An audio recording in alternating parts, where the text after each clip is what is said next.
Eileen is asked that she's got a lot of things to focus on, and sometimes she gets overwhelmed. That she also has a lot of clutter, and and then there's certain things that she wants to be able to have but doesn't have them. Again, health is an aspect here.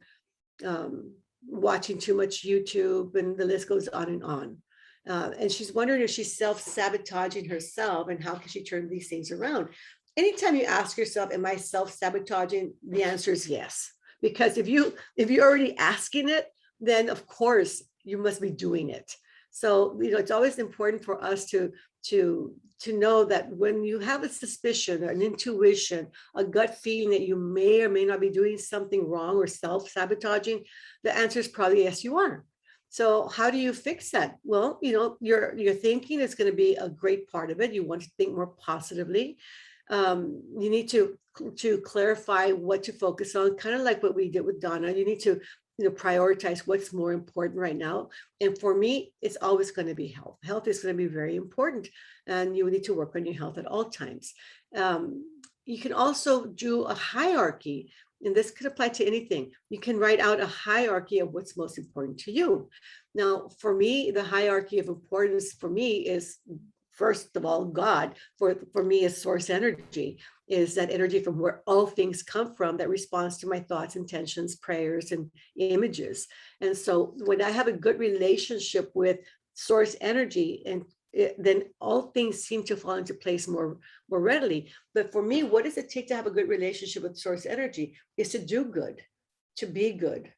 And that to me is very important. So how do I do good? By helping others, by helping to solve problems, by making right choices and decisions, by being the best me I can be in spirit, mind, body, and emotions. So that means I need to be healthy. I need to have a good, healthy weight. I need to eat properly. I need to exercise properly. I need to, all these things, because if I'm good, then I can help more people, and I can solve more problems, and I can be in good standing with source energy, higher intelligence, God, however you want to refer to that wonderful energy. The next thing that comes in line for me is going to be my husband, because he's got my back. He's my partner in life. I'll do anything and everything for him. And he's the most important person to me. It used to be my children when they were children, when they were not adults. When they were children, then it was me, then children, because I'm in charge of them. I have to mentor them. I chose to bring them into this world, and it's my responsibility to guide them properly. And then it was my husband. But through the years, my children are 35, 36, 37, and 45. They're grown adults, and they're very successful. So now the children, it's my husband next, then comes my children. And of course, grandchildren and extended family, that's where you come into place as well.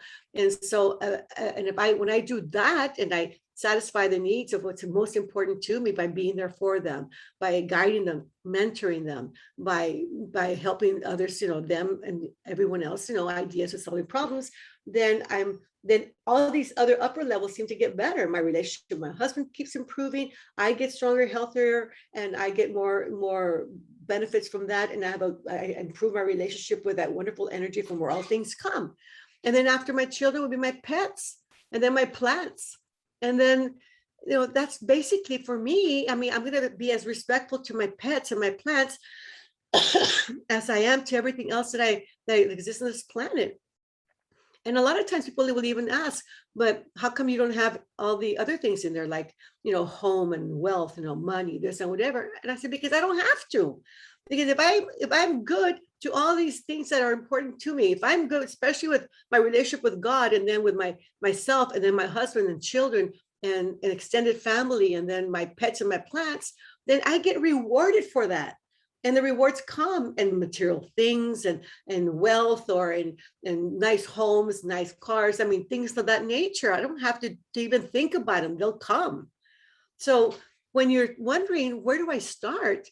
I always think your relationship with whatever you have as a higher power, if you believe in that, if not in your higher self, start with making you be the best you can be, because it's only in that way that you can be there for others along the way.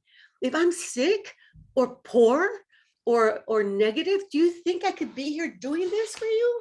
Do you think I would be a good wife or spouse? Do you think I could be a great mother? Because how would I guide my children to have a better life if I'm negative, sick, overweight, and miserable and poor? I couldn't do that. But if you work on being the best you can be, then that's a really great way to be able to move forward. And really, that's a topic that we'll talk about some more tomorrow with the webinar called Keys to Greatness, because it's not hard being the best you.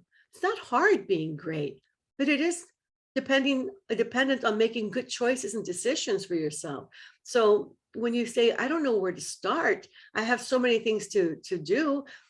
Where am I self-sabotaging my outcomes? Yeah, you are, by making wrong choices, by doing the wrong things, by thinking in the wrong ways, by believing in erroneous beliefs. Yes, you are. So you know that already. So what do you need to do? Start changing things. Start changing with the lowest hanging fruit. Change how you think, change and improve what you believe, and change and improve your actions. That's the easiest thing to do. You're in total control of that. And in that way, you begin to decide, what can I get rid of in my life? Get rid of clutter, get rid of toxic relationships, get rid of the wrong kind of foods, get rid of wrong practices, get rid of, all kinds of stuff. And you know what? I really truly believe you already had the answer. You already knew what you could and could not do. You already knew that you were self-sabotaging your situation. And I know sometimes, I get told by some people, God, Laura is so harsh. She's so hard on us. Why is she so hard on us? I don't want to be hard on you. I just want to be honest. And I want you more than anything to be honest with yourself. Because if you truly ask the right questions to yourself, you're going to get the right answers.